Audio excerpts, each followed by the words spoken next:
तो हमने चैप्टर शुरू करा है पुष्पी पादपों में लैंगिक जनन, sexual reproduction in flowering plant. ठीक है, तो सबसे पहले हम फ्लावर्स में देखेंगे सेक्सुअल रिप्रोडक्शन, क्योंकि फ्लावर्स में ही पुमंग और जायांग वगैरह होते हैं जिससे सेक्सुअल रिप्रोडक्शन होता है, जो हमारे फ्लावर्स हैं उनमें। तो इसको सबसे पहले हम बात करेंगे, जो पादप हैं उनको विभाजित, मतलब कि विभाजन जो है वो किसने करा था, इनका क्लासिफिकेशन।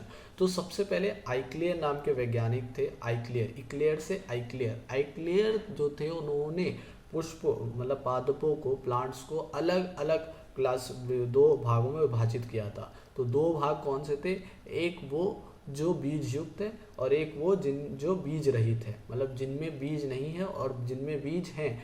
तो किसमें बीज नहीं होते हैं, सबसे पहले उन्हें कहते हैं हम बीज रहित, है ना, जो है हमारे कौन से, क्रिप्टोगेमस। तो क्रिप्टोगेमस, और जो बीज युक्त है उन्हें कहा गया फिनेरोगेमस। तो क्रिप्टोगेमस जिसमें जो बीज रहित है उसमें भी तीन वो आते हैं प्लांट्स, कौन कौन से, एक आते हैं थैलोफाइट, एक ब्रायोफाइट और एक टेरिडोफाइट। ठीक है, थैलोफाइट, ब्रायोफाइट या टेरिडोफाइट। तो इनके बारे में हम वो वाले चैप्टर में पढ़ेंगे जो हमारा पुष्पी पादपों वाला है, जो पादप जगत है वो वाला, क्लास 11th का चैप्टर, उसमें देखेंगे। अभी हम यहाँ पर सेक्सुअल रिप्रोडक्शन देखेंगे फ्लावरिंग प्लांट में। अब दूसरा है बीज युक्त, तो उन्हें हमने कहा फिनेरोगेमस। तो फिनेरोगेमस में भी दो हैं, दो क्लासिफिकेशन आए थे। तो एक तो है हमारा, जिन्हें हमने कहा गया फिनेरोगेमस में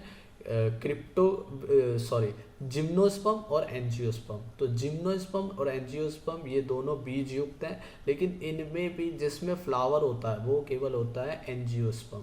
तो इसे हमने कहा आवर्त बीजी, है ना, इसमें पुष्प होता है। तो पुष्पी के अंदर ही सेक्सुअल रिप्रोडक्शन होता है। इस वजह से हमने यहाँ पर जो हम पढ़ेंगे, हम वो पढ़ेंगे एंजियोस्पर्म के बारे में। ठीक है, तो एंजियोस्पर्म के बारे में जो जिन्हें हमने कहा गया आवर्त बीजी। अब उसके बाद देखो भाई, सबसे पहले हम ये सारी चीज़ें देखते हैं, है ना, एक एक करके देखते हैं, कड़ी से कड़ी जोड़ते हैं। सबसे पहले देखो भाई, एक हमने प्लांट को देखा जिसमें कि क्या है, जड़ है जिसको हमने मूल कहा, ऊपर तना है। अब तने में से क्या निकली भाई, शाखाएं निकली। ठीक है, अब उस शाखा से अभी हम क्या देख रहे हैं, एंजियोस्पर्म की बात कर रहे हैं जिसमें हमें पुष्प देखना है, पुष्प। तो पुष्प के निकलने से पहले एक क्या निकली, पुष्प कली निकली, जैसे हमने कहा है पुष्पीय कलिका। तो पुष्पीय कलिका फ्लावरिंग बड निकली। ठीक है, फ्लोरल बड निकली। अब उस पुष्पीय कलिका से एक पुष्प भ्रंत निकला, है ना, पुष्प भ्रंत। अब इस पुष्पीय भ्रंत से, जिसे हमने कहा क्या कहा है, पेडिसिल। तो पेडिसिल से एक आसन बना, आसन। ठीक है, जो कि किसका आसन होगा, पुष्प उगाना है, पुष्पासन, पुष्प का आसन। तो समझ में आ रहा है, पहले क्या हुआ हमारा, पुष्प कलिका से, है ना, क्या निकला, पुष्पीय कलिका से पुष्पीय व्रंत निकला और पुष्पीय व्रंत से पुष्पासन निकला। अब इस पुष्पासन के ऊपर उगेगा फूल, है ना, जिसे हमने पुष्प कहा है। अब ये फ्लावर को जो ऊपर होगा पुष्पासन के, उसको हमने कहा पुष्प पत्र। अब जो भी होगा वो क्या होंगी, पत्तियां होंगी। अब वो पत्तियां होंगी तो, लेकिन वो वाली पत्तियां नहीं होंगी जो हम देखते हैं हरी भरी सी, वो पत्तियां होंगी रूपांतरित पत्तियां, जिन्हें हम कहते हैं मॉडिफिकेशन लीव्स। तो ये मॉडिफिकेशन लीव्स होंगी, है ना, कैसी होंगी, देखो भाई, ये जो मॉडिफिकेशन लीव्स होती हैं इन्हें पुष्पपत्र कहा गया है। मतलब पुष्पपत्र मतलब फ्लावर होल्स या लीव्स। ठीक है, अब ये कौन कौन सी हो सकती है, ये देखो, जैसे हम फूल को देखते हैं, इसमें क्या होता है, बाह्य दलपुंज, है ना, या होता है दलपुंज, है ना, फिर पुमंग या जायांग। तो ये सब चीज़ें हमें पुष्प में देखने को मिलती है। ठीक है, हमें मतलब किससे, पुमंग और जायांग। पुमंग जो पुरुष का दिखाएगा, मतलब नर का दिखाएगा, और जायांग जो कि स्त्री, मतलब कि क्या होगा, जो कि हाँ वही स्त्री का दिखाएगा, है ना। तो ये चीज़ें होंगी वो हमारे क्या, आवश्यक पत्र।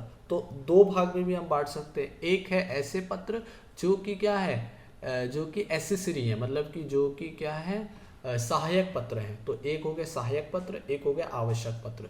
तो सहायक पत्र में किन्हें हमने डाला है, बाह्य दलपुंज पे और दलपुंज को। ठीक है, बाह्य दलपुंज जो बाहर जो हरी हरी पत्तियां रहती हैं वो, और जो दलपुंज है हमारा जो रंगीन जो रहती है, जिन्हें हम पेटल कहते हैं वो। ठीक है, तो पेटल हमारी दलपुंज और बाह्य दलपुंज जो हरी हरी पत्तियां रहती हैं, और जो हमारे पुमंग और जायांग है वो हमारे आवश्यक है, और यही लैंगिक क्या है, अंग है। ठीक है, अब ये सारी हमने चीज़ें देखी, इनको इंग्लिश में भी मैंने बताया, इंग्लिश में नहीं बताया तो देखो फिर से बताते। पुष्पीय कलिका को बोलते हैं फ्लोरल बड, और जो उसमें निकला पुष्पीय व्रंत उसको हमने बोला पेडिसिल, ठीक है, पेडिसिल। और जो पुष्पासन निकला उसको हमने कहा थैलेमस, और जो पुष्प पत्र है उसको हमने कहा फ्लोरल वॉल्स या लीव्स। और जो उसके बाद जो फ्लोरल वॉल्स है वो रूपांतरित होते हैं अलग अलग उसके, और ये सारी चीज़ें हो रही है हॉर्मोन्स की उपस्थिति में, ठीक है, हॉर्मोन्स वो उसकी उपस्थिति में। अब बाह्य दलपुंज को हम कहते हैं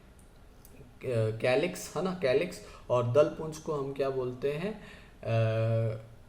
कोरोला, ठीक है, कैलिक्स और दलपुंज को कोरोला। लेकिन जो इसमें दलपुंज में जो दल होती है उन्हें हम कहते हैं पेटल, ठीक है, जो उसकी पंखुड़ी रहती है ना।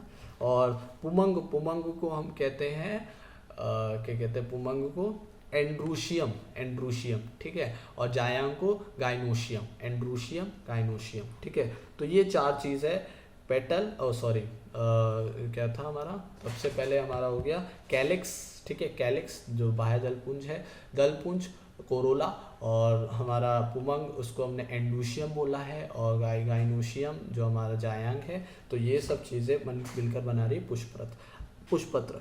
अब सबसे पहले हम क्वेश्चन की बात करेंगे। सबसे पहले जो पुष्पों का अध्ययन है उसको क्या क्या कहा जाता है।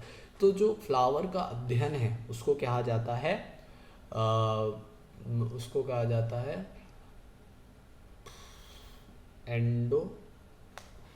Anthology, anthology. पुष्पों के अध्ययन को कहा जाता है एंथोलॉजी। क्या कहा जाता है, एंथोलॉजी, ठीक है, याद रखना, एंथोलॉजी, ठीक है, पुष्पों के। और जो फलों का अध्ययन है उनको उसको कहा जाता है पोमोलॉजी, फलों के अध्ययन को। पोमीग्रेनेट जो अनार है उससे याद कर लो, पोमोलॉजी। एंथोलॉजी को हम याद कर सकते हैं यार, ऐसी बड़ी बात, एंजियोस्पर्म से हम याद कर सकते हैं। एंजियोस्पर्म जो कि पुष्प वाला हम जो पढ़ रहे हैं जो कि बीज युक्त है ना, उससे हम एंजियोस्पर्म से याद कर सकते हैं एंथोलॉजी, एंजियोस्पर्म एंथोलॉजी। अब एक और क्वेश्चन उठता है, जो पुष्पों की कृषि, प्रजनन या क्रय विक्रय या व्यवस्था का जो विज्ञान है वो क्या कहलाता है, उसको क्या कहते हैं। मान लो खेती करना, बेचना, खरीदना, ये सब क्या कहलाता है, ये कहलाता है फ्लोरिकल्चर, ठीक है, फ्लोरिकल्चर।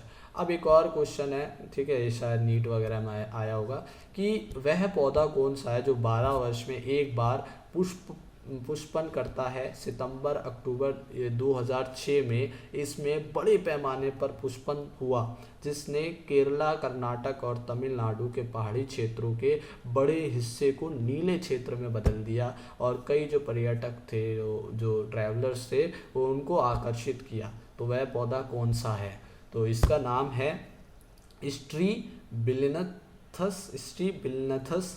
कुंथियाना। अरे मैं तो प्रोनाउंसिएशन ही नहीं कर पाता। तो इसे कहते हैं स्ट्रॉबिलेंथस कुथियाना, कुथियाना, ठीक है, कुंथियाना, स्ट्रॉबिलेंथस कुथियाना, जो कि 2006 वगैरह में कर्नाटक और उसको क्या कर दिया था, नीले क्षेत्र में बदल दिया था, जो कि 12 साल में एक बार होता होगा, ठीक है। इस तरीके से क्या होता है, पुष्पन होता है उसका, स्ट्रॉबिलेंथस कुथियाना, ठीक है, कुंथियाना, स्ट्रॉबिलेंथस कुथियाना। और फ्लोरिकल्चर, ये कुछ क्वेश्चन थे, अभी हमने इतना देखा।